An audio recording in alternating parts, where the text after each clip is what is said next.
Καλώς ρε κάτσε. Ρε μαλάκα το πόδι.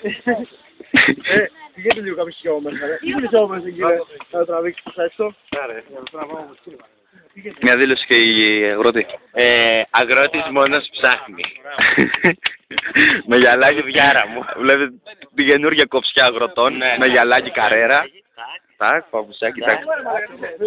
Το προβατάκι του εδώ τώρα. Έλα, έλα. Ναι. Συνέχιζουμε. Όχι, όχι.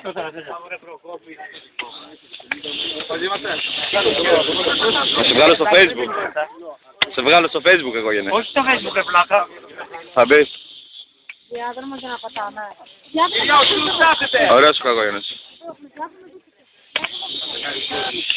Το έχουμε αυτό δηλαδή. Το Facebook είναι ένας τρόπος επικοινωνίας των νέων ανθρώπων Και των νέων αγροτών. και των νέων αγροτών ώστε να μπορούν να γνωρίσουν το άλλο του μισθό. Βλέπετε τους καθηγητές μας εδώ έχουν απειβήσει. Οι καθηγητές μας μας έχουν φέρει ένα σπόρο βλαστικής ικανότητας 70%, πράγμα αδύνατο να βλαστήσουμε αυτές τις συνθήκες. Εντάξει.